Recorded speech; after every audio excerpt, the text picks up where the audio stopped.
Hey guys, Jamie here from Riot. Welcome back to Thank Punk, it's Friday! The big news this week is that Canterbury Emo's Moose Blood have signed to Hopeless Records for their new album. They're going to be premiering a new song this Sunday called Honey. They're currently on a 100% sold out headline UK tour with The Winter Passing and Grey Wind. We'll be there next week, hopefully doing some stuff with him, so stay tuned for that. The Summer War have released the EP Cult of You. Now if you're into bands like Brand New, Thrice, some other like post-rocky, emo-y vibes, I think you'll really like this. It's an awesome EP.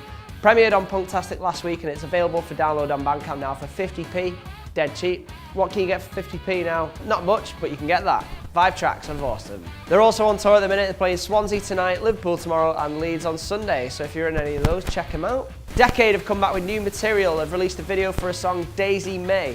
No news if that's going to be on any upcoming album yet, but we'll stay tuned for that. Trashboat have come back with the first song from their new album, Nothing I Write You Can Change What You've Been Through. The song's called Strangers and it features guest vocals from Soupy, aka Dan Campbell from The Wonder Years, who's also produced the album. It's his first time producing, so that will be interesting.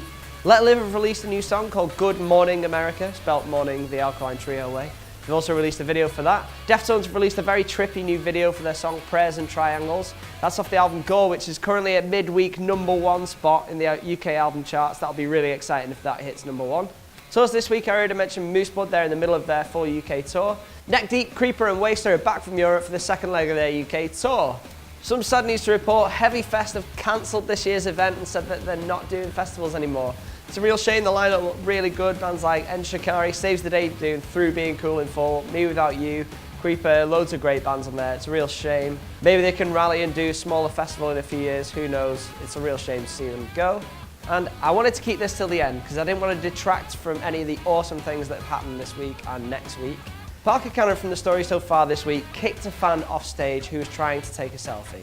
Now, I know that can be annoying for the band and the audience. It's not a cool thing to do, you know, stand up in front of everyone and try and take a picture. But what Parker Cannon did is not cool, and here's why. It'd be one thing if she was interfering with the band or their gear. Now, such an incident happened in Chicago recently, a foxing show. A band got on stage, damaged some gear, and broke the lead singer Conor Murphy's nose. Again, not cool. It would be another thing if the band had said, no stage diving, no crowd surfing, no one's allowed up here but us. Like Joyce Manor did last year at a show when they stopped mid-song to call out crowd surfers being dangerous. But they didn't do that. In the video you can clearly see people running around after the girl's being kicked off stage. And it would be something else if he hadn't kicked her in the back when she was unaware. Now, this isn't the worst thing that anyone's ever done. It has been blown out of proportion a bit, it's made international news, but it's not cool and it should be called out because it's not the first time he's done it. And the fact that the girl didn't get hurt is down to luck and luck alone.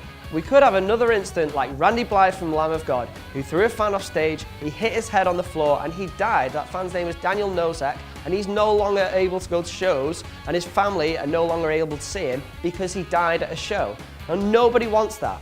What's the one thing you hear at hardcore shows and shows when people are being rough? Look after each other, yeah? Well, that is exactly what Parker Cannon did not do. He kicked a fan who paid to come and see his band in the back off stage. It's not cool. He should apologise to that fan and show remorse for what he's done, and most importantly, stop kicking people off stage.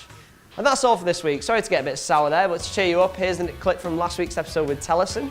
My generation doesn't mean that much to me.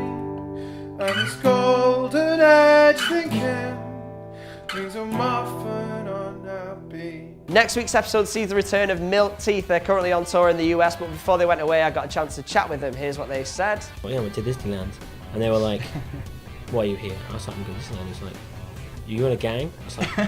I was like, "No," and he was like, "Don't lie to me, boy. I can find out." And he like pointed at his keyboard. I was like, "Okay." And that's all. Have a great weekend, whatever you're doing. Stay safe, and thank Punk, it's Friday.